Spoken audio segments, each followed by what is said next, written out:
Nous allons maintenant nous intéresser au site marchand. Un site marchand est un site dont l'activité est liée au commerce en ligne.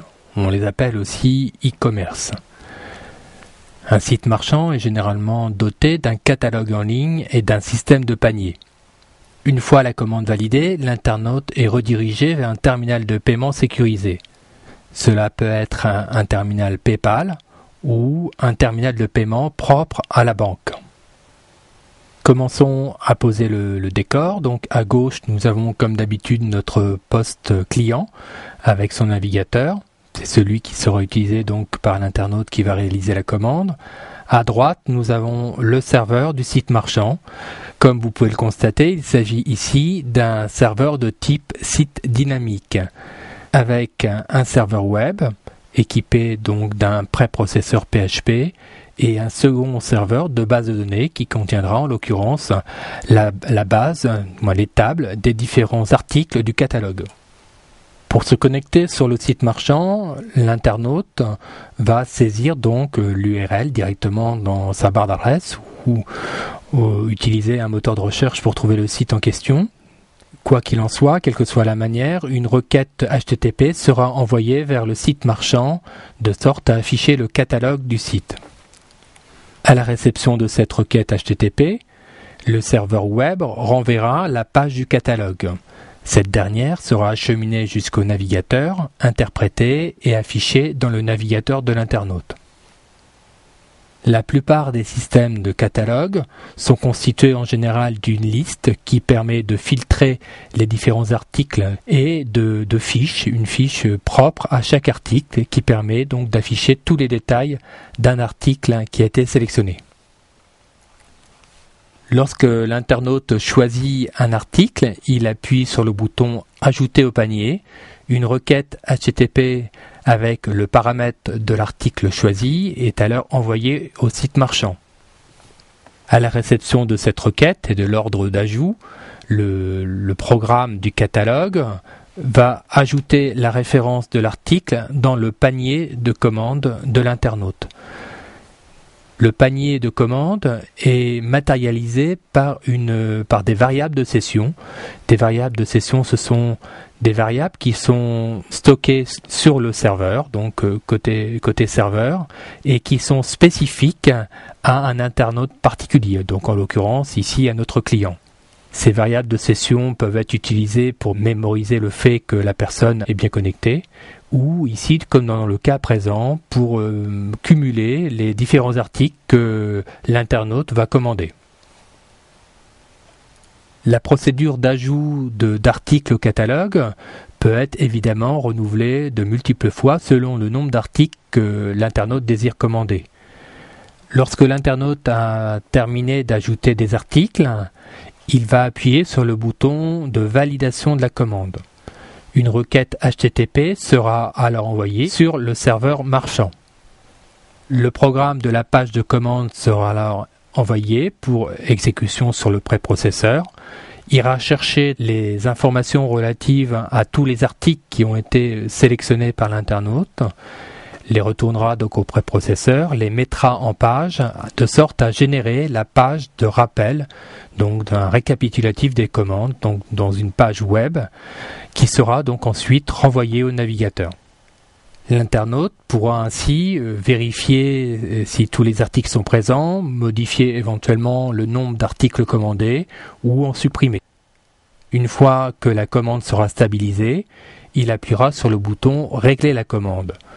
Une requête HTTP sera alors envoyée au serveur du site marchand pour valider une demande de règlement.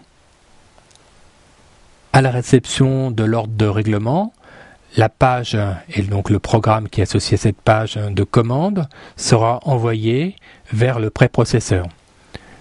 Celui-ci ira chercher les informations liées à l'article, les intégrera dans un flux de données et en y ajoutant les informations liées au site marchand et enverra ensuite le tout vers un terminal de paiement en ligne.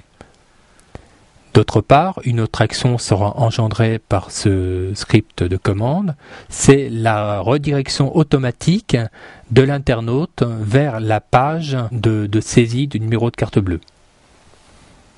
À la réception de ce flux d'informations, le terminal de paiement adressera au navigateur de l'internaute un formulaire de sorte à ce qu'il puisse saisir son numéro de carte bleue. Ce formulaire rappellera aussi évidemment le nom du site marchand, éventuellement les articles qui ont été achetés et bien évidemment le montant total de la commande. À noter que dès lors, les informations qui transiteront entre le terminal de paiement et le navigateur de l'internaute se dérouleront par le biais du protocole HTTPS qui est, comme vous le savez, une évolution du protocole HTTP mais sécurisée qui permet donc le cryptage des données afin d'éviter l'interception de données critiques durant leur transport. Après avoir vérifié les informations soumises par le terminal de paiement, l'internaute pourra saisir son code de carte bleue dans le formulaire et confirmer en validant le formulaire. Évidemment, là encore plus qu'ailleurs, les informations renvoyées par le navigateur vers le terminal de paiement seront elles aussi envoyées selon le protocole HTTPS, puisque ces informations seront constituées du numéro de carte bleue de l'internaute. À la réception du numéro de carte bleue, le terminal de paiement vérifiera la validité de ce numéro et démarrera ensuite un programme d'enregistrement qui aura 3 actions différentes. La première action sera le débit du montant, soit directement sur sa base de données, s'il s'agit d'un terminal de paiement comme PayPal où des comptes sont directement gérés pour chaque utilisateur, ou on verra un ordre de débit à l'organisme dont dépend l'internaute. La deuxième action sera l'envoi d'une page de confirmation du paiement. Cette page évidemment sera générée dynamiquement et pourra incorporer dans la réponse des informations concernant le montant, l'heure et voire un numéro d'accusé de réception concernant son paiement.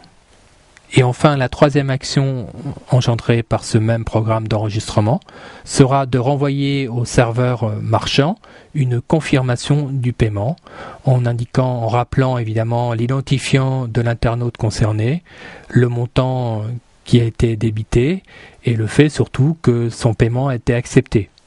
Évidemment, dans le cas où un paiement n'est pas accepté, un message est aussi renvoyé vers le site marchand pour l'informer que le paiement a été rejeté.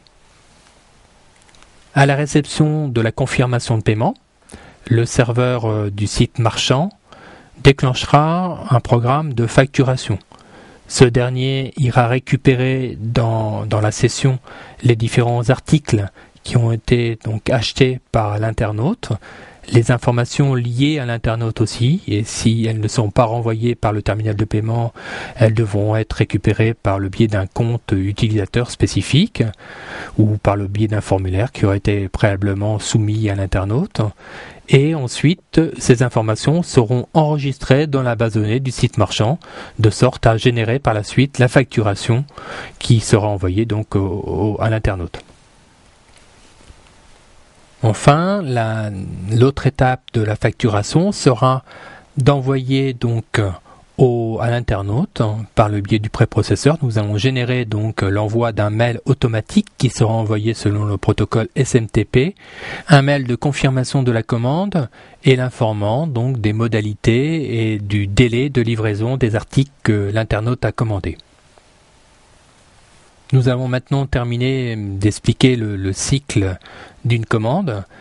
Bien évidemment, les explications et les schémas que nous vous avons présentés sont extrêmement simplifiés.